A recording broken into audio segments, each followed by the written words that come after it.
Hey, it's Bobi, aka Paginator, and today we're going to play our TBR game for the month of May with 2 extra twists.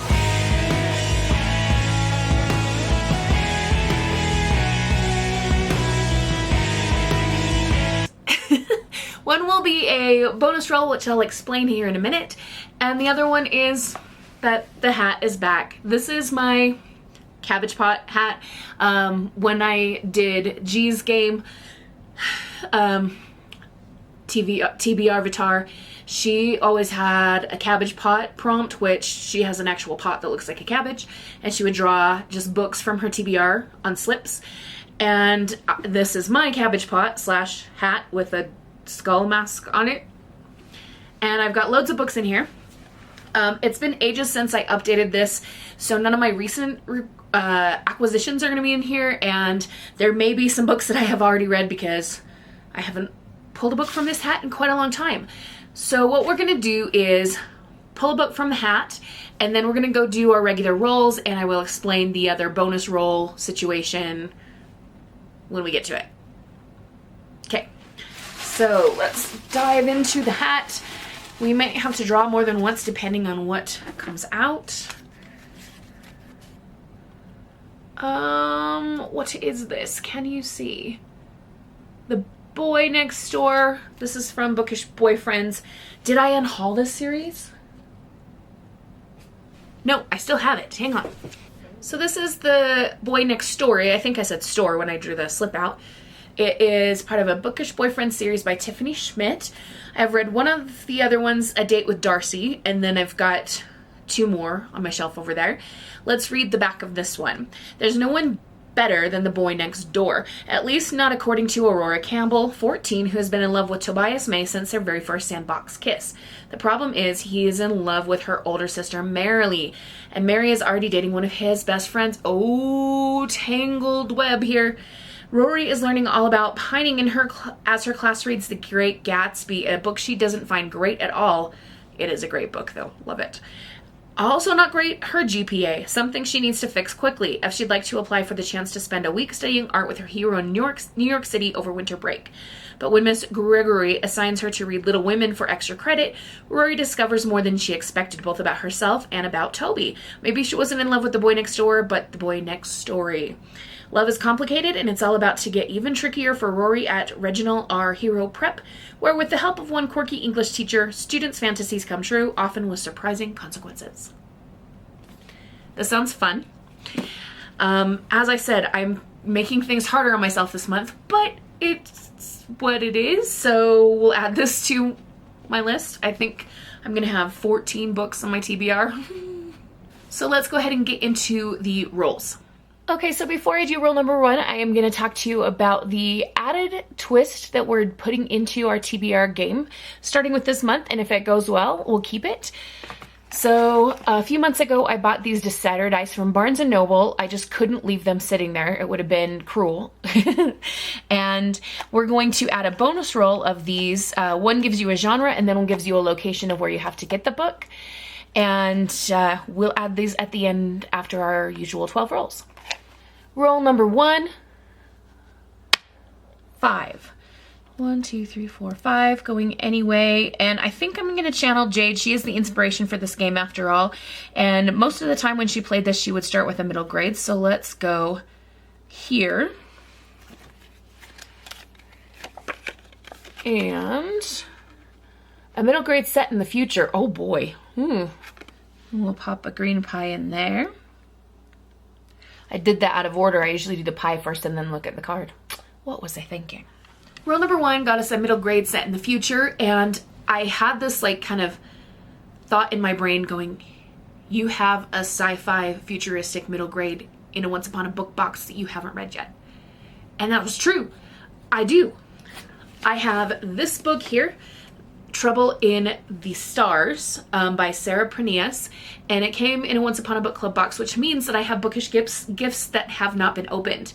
How that book box works is that you get sent a book and several gifts to open on certain pages, and the book will come with sticky notes. Let's see if I can find one. For example, here there's a sticky note and it tells you when to open your gift, and the gifts are all labeled.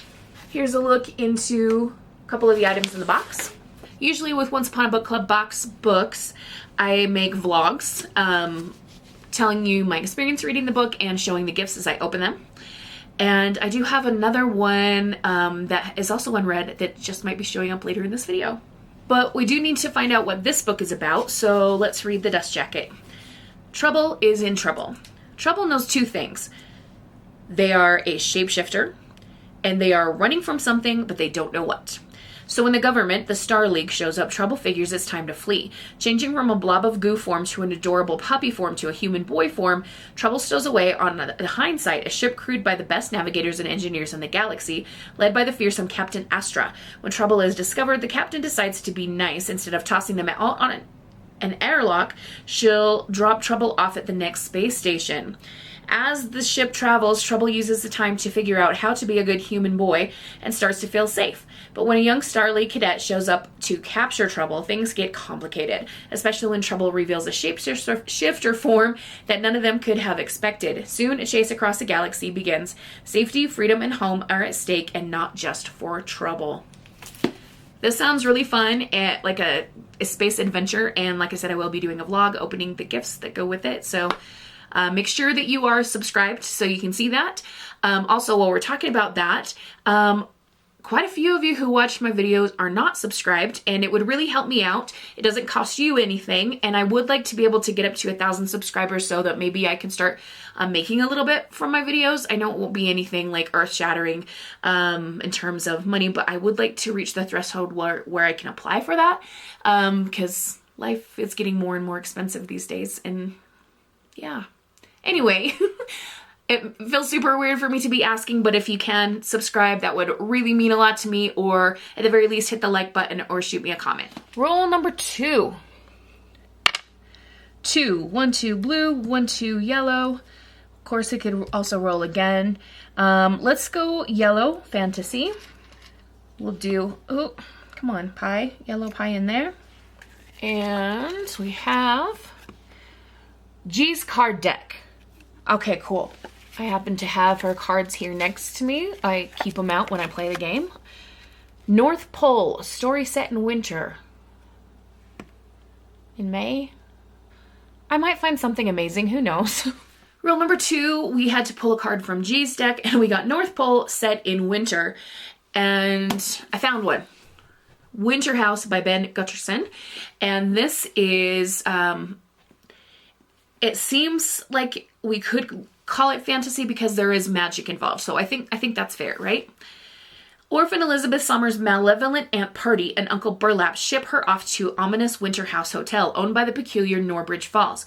Upon arriving, Elizabeth quickly discovers that Winter House has many charms, most notably its massive library. It's not long before she locates a magical book of puzzles that will unlock a mystery involving Norbridge and his sinister family. But as she uncovers the hotel's secrets, Elizabeth starts to realize that she is deeply connected to Winter House, as dangerous as that may prove to be. So definitely more mystery, but there is that magical book, so I'm calling it fantasy. I need one set in winter, and it sounds cute, so here we go. Rule number 3. 2. 1, 2 blue, 1, 2 back to green. Let's go to blue blank. Blue pie in here. And before I pick a card, let me ask you guys this, because a couple people have mentioned in the comments recently that they would love to have a game to play their TBR, and I know there's ones out there that you can get.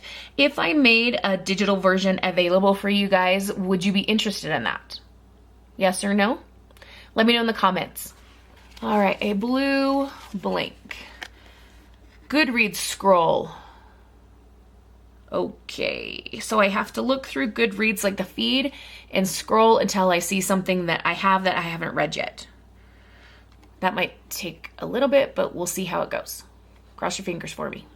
Rule number 3, blue blank, a Goodreads scroll. So I'm gonna turn on screen record and we'll just start scrolling until we find a book that I have here that I haven't read.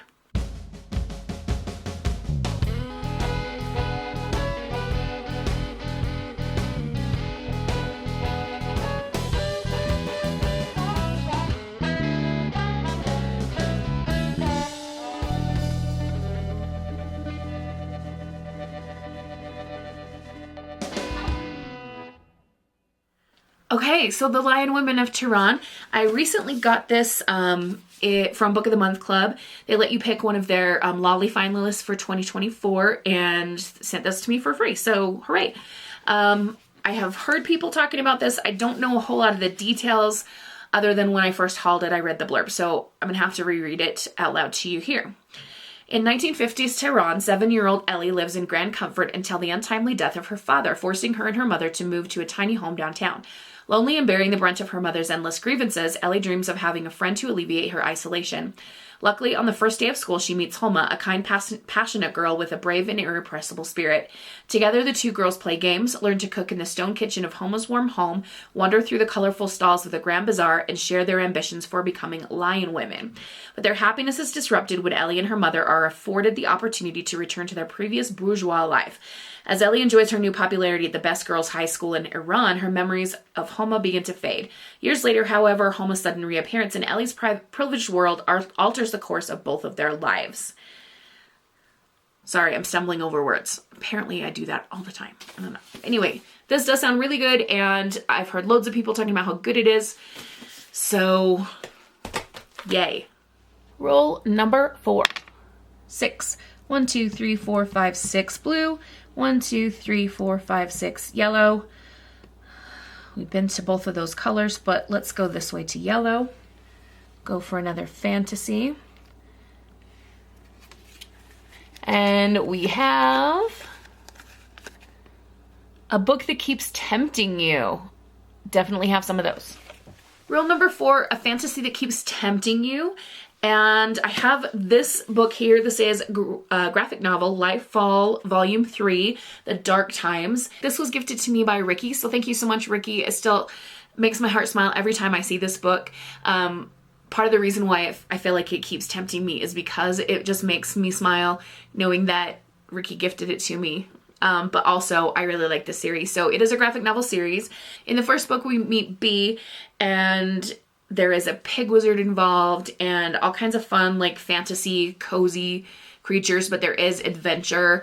I'm going to show you like a look at the cover here. The pig wizard is down here and the pig, and this is a fun character. There's Bee. So, I mean, it's just a fun magical adventure.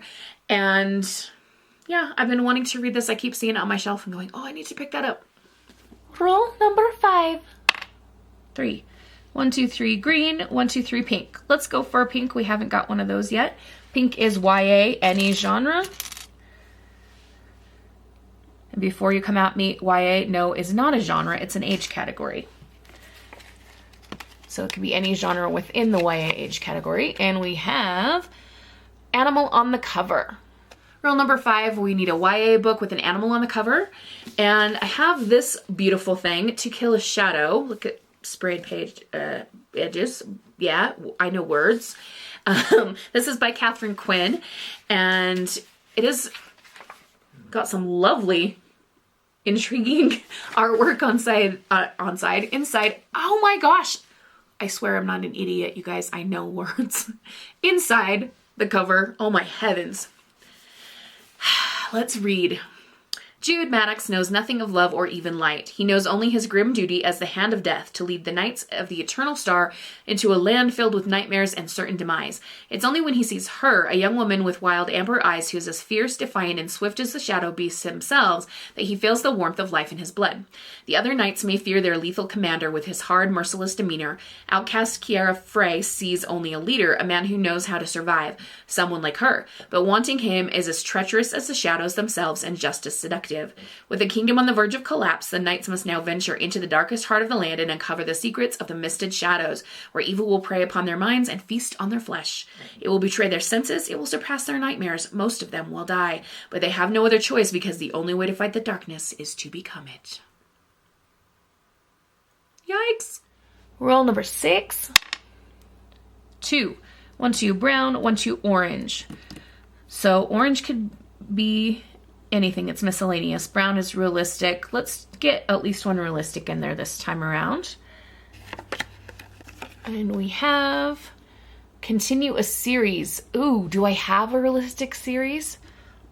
Again, cross your fingers for me.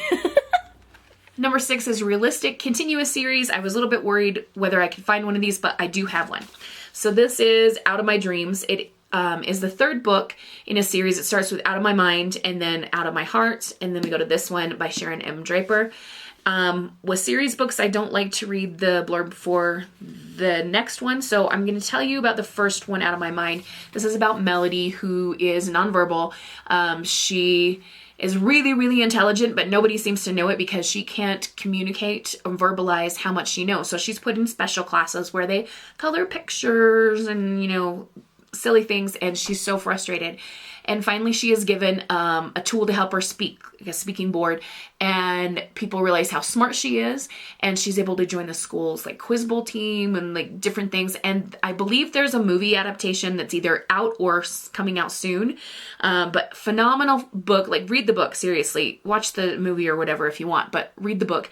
They're short and easy to get through, and they will tug at your heart. Like, just so good. So I'm excited to read this 3rd one. Roll number 7. Let's swap out this thing. I have no idea where these weird voices are coming from. It's just because I'm a weird person. 1, 2, 3, 4, 5, 6 pink. 1, 2, 3, 4, 5, 6 yellow. We've already done 2 yellows, so let's go to the pink YA. Pink pie in there. Now, the pile of cards is small because I try to go through the whole stack, so I keep track of what ones have already been used. And then once all these cards have been used up, we'll start the whole stack over again. All right, so we're looking for a pink YA. Sky in the title or on the cover. Seems like I had that prompt last month or the month before for something else, maybe.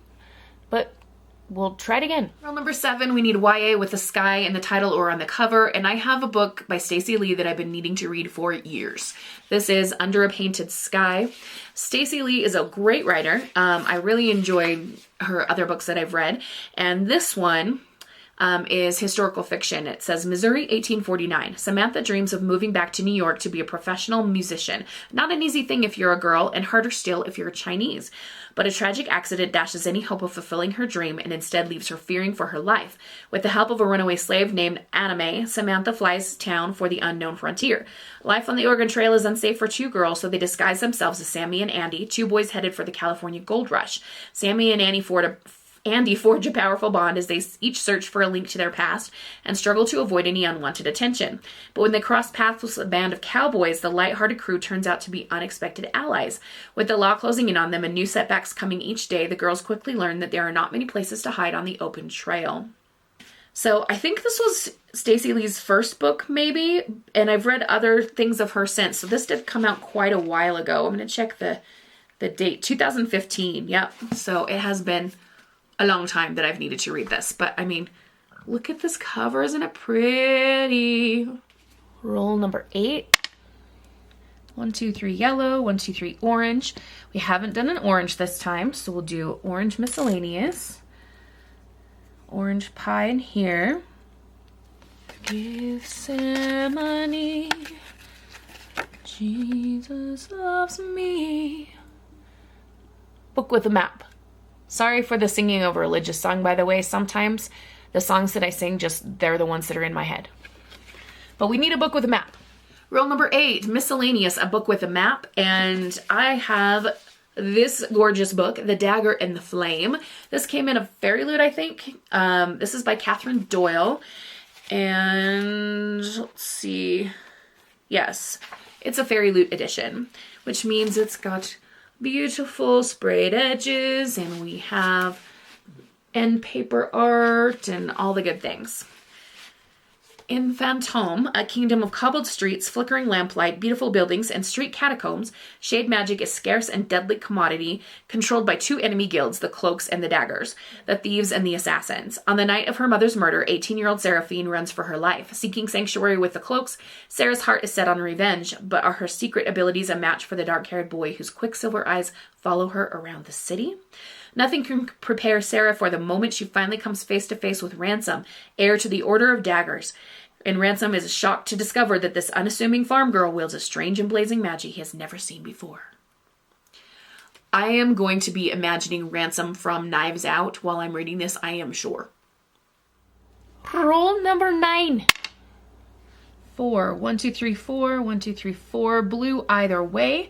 So we can go to this one and roll again, or just go with the blue. I know, such difficult decisions. Let's go with the blue, but we will move this way. Not a debut. So it could be any age category, any genre, but something that's not a debut. Rule number 9, we need a book that's not a debut, and it could be any genre, any age category. And I recently picked this up the same time that I bought those wooden dice that we're going to do for the bonus roll. And I don't know, it's been kind of something I want to read. So it is the Underwood Tapes, and it is by Amanda DeWitt. She has also written Aces Wild, which is a heist book, and When Martin Ruins It All. I'm not sure what that one is. But anyway, let's read about this one. 30 years ago, Grace's mom left her hometown of Hermitage, Florida, and never looked back, which is exactly why Grace thinks it's the safest place to spend her summer now. Since her mom died in a car crash, Grace has been desperate to get away from the memories and reminders of her loss. Spending the summer transcribing cassette tapes for the Hermitage Historical Society might be boring, but boring is just what Grace needs. Yes, I know I'm reading fast. I am sorry. Until she hears the voice of Jake Underwood, the boy who first recorded the cassette tapes back in 1992. When Grace realizes he can hear anything she records, despite 30 years of time between them, they strike up an impossible conversation through the tapes. But the past isn't any simpler than the present, and a mystery has haunted Hermitage through the generations. In the 1970s, a hurricane made landfall and resulted in the tragic death of Jake's Uncle Charlie. In a town as suffocatingly small as Hermitage, it's impossible to not notice how no one talks about that storm or Charlie, and as the mystery unfurls, Grace can't help but realize the worst truth: no one talks about Jake either. Roll number 10. 2. 1, 2 yellow, 1, 2 green. Let's go with the green middle grade. It's been a little bit since I've read any actual middle grade. Actually, never mind, that's a lie. I read The Legend of Robin Goodfellow in April. But other than that, I haven't read a whole lot of it lately. So, middle grade, gold or silver on the cover. That just given me an idea. Rule number 10, we need a middle grade book with gold or silver on the cover. As this series has continued on, I don't know if it's kind of transitioning from middle grade up to YA, but since it started as middle grade, like, we're counting it. Plus, it's a book that I've just wanted to read. It's also a recent purchase, the same time that I bought the Underwood tapes.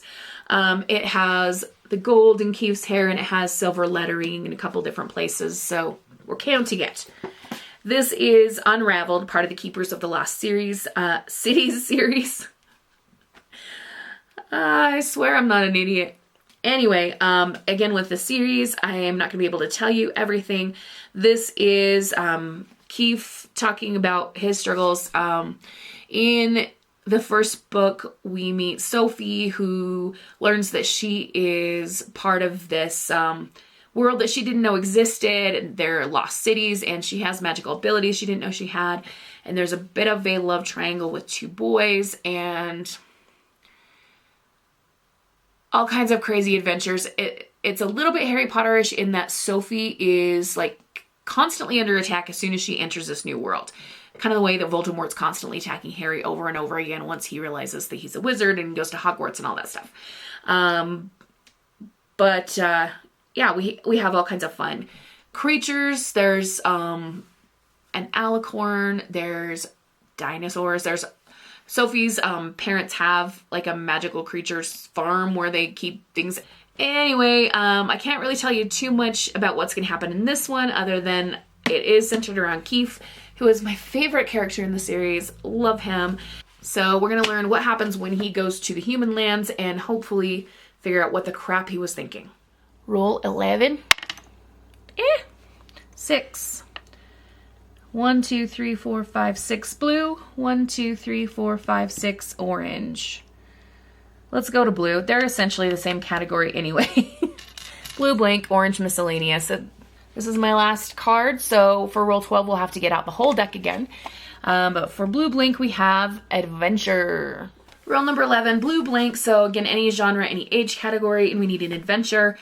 And that's where our second Once Upon a Book Club box comes in, because we have this book, Adventure Is Now by Jess Redman. It is a middle grade book, and we do have a box of goodies that goes with it. So that means, again, a vlog. And let's read about the book. Sometimes it's hard to be Milton P. Green. He says all the wrong things, his family is falling apart, and everyone at school avoids him because of the super embarrassing bird brain incident. But when Milton plays the video game Isle of the Wild, he becomes someone else. Seahawk, the brave and brilliant naturalist explorer who conquers danger at every turn. Then Milton's parents ship him off to the remote Lone Island for the summer, where his Uncle Evan is an ecologist. The island is chock full of spectacular species, and Milton realizes his chance to become the brave and brilliant naturalist he's always wanted to be, and even meet some fellow explorers. But as it turns out, the future of Lone Island is in some pretty serious peril, and the only thing that can save it is a field guide full of cryptic clues. If Milton and his new friends are going to protect the island, they have to trust one another, find never-before-seen flora and fauna, and embark on a wild and wondrous adventure all their own. This should be fun. Jess Redman is a fun middle grade writer. If you ever get the chance to read her book Quintessence, it is absolutely fantastic. And let's move on. All right, here's the rest of my deck. I keep it bound up with this little sticky note that says used on it. So we'll take that off, and we will grab the cards that we already used in this round, and we're gonna shuffle them up good. And then we'll do our last roll.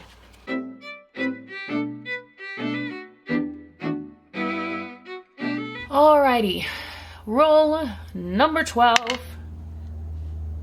3. 1, 2, 3 orange, 1, 2, 3 yellow. Let's do yellow, because I've been quite in the mood for fantasy lately. And we will pick a card from this very large stack, and we go random word generator. Oh, botheration. Okay. It'll be okay. It'll be okay. Rule number 12, fantasy random word generator. Screen recording time again.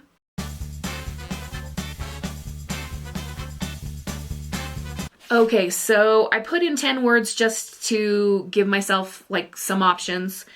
Height, voyage, guilt, lion, he, fit, economics, smell, emotion, and publicity. Give me a minute or 7.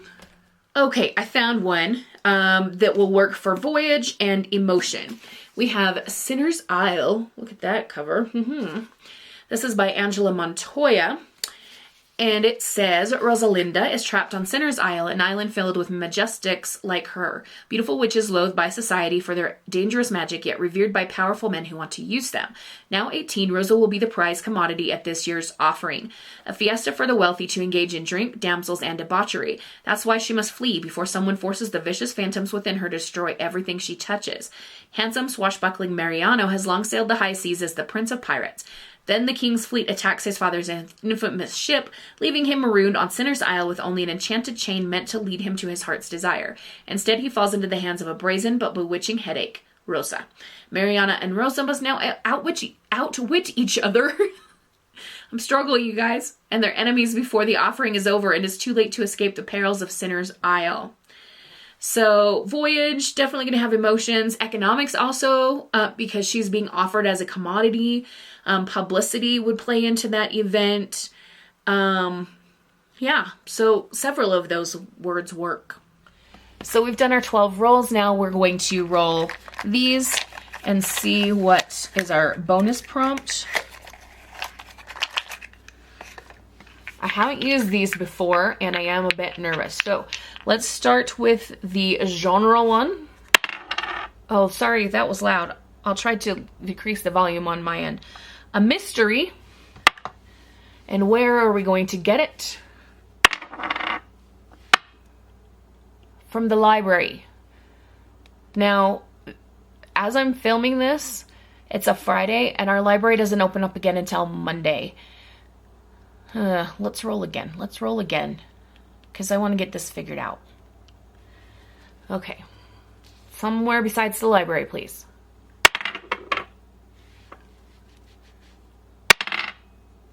It's stacked. It's weighted.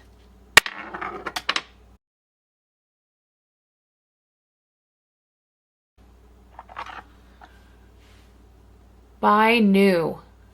Okay, that will work better for me than the library because I am heading on a little adventure tomorrow. Not to a big city or anything with a real bookstore, but I will be at a Walmart and I bet I can find a mystery book there. Okay, so bonus roll, we got a mystery and then it initially came up with library. As I said, it's Friday as I'm filming this, like there's no school today, so it's like during the middle of the day, but our library is not open on Fridays or the rest of the weekend. And I would have to wait clear till Monday after school. And that's just gonna be so annoying for my anxiety. I'm gonna be stressing about, okay, how am I gonna because I have to stay late on Monday for a meeting, and am I gonna get to the library in time before it closes and all this stuff. Plus having to wait that many days, I just can't do it. So I did roll again. So we got buy new. I am going to be heading, like I said, to a Walmart, and I will look for a mystery book there. So I will come back and finish up this video when we're done with that. So we'll see you in a little bit. Okay, I'm back from my shopping trip.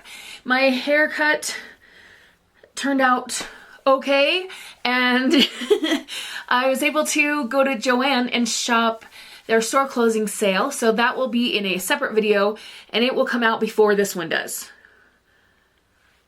Quite a bit before, because I'm filming this early in the month because of scheduling. Yeah. But we have our mystery book. We're going with an adult mystery. This is called The Rider by James Patterson and J.D. Barker. I had a hard time finding a mystery that looked somewhat appealing. And even though this says a thriller on it, it also seems mysterious. So we're just going with it because I wasn't gonna buy a book just to buy a book. I wanted one that actually sounded intriguing. So let's read the dust jacket on this one. It says, NYPD Detective Declan Shaw gets a call. How fast can you get to the Beresford building on Central Park West? In the tower apartment, Shaw finds a woman waiting for him. She's covered in blood. A body is lying dead on the floor of the luxurious living room. Every book on the apartment's floor-to-ceiling shelves is by the same author, best-selling true crime writer Denise Morrow. This is you? Shaw asks the woman. You're a writer? Only one person knows the ending to this story. Is it the victim or the killer?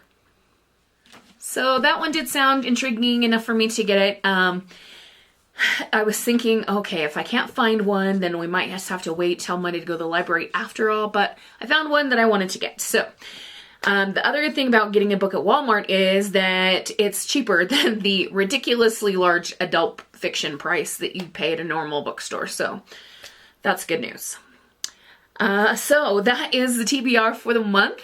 It is ridiculously large, 14 books. I don't know why the heck I'm doing this to myself. It just feels fun. I don't know. Speaking of TBRs, so summer's coming up. During the months of June, July, and August, sometimes I switch up my TBR game. So if you would please drop me a comment. Do you want me to keep doing the TBR pursuit like we've been doing with the circle game board and the little pies and the movers? We could do TBR bingo. I have a bingo game with a roller and stuff. What else? We could go back to G's TBR avatar. Or I have a deck of TBR cards that I had made years ago. Okay, so we've got continue with the same, do bingo, G's game, or my deck of cards. And I'm going to let you guys vote in the comments below for what one you want me to do for the summer months. Okay? If you don't necessarily want to vote, but you want to let me know you were here, drop me like a dice emoji in the comments, and we'll see you in the next one. Have a wonderful, magical, and bookish day. Happy reading. Adios.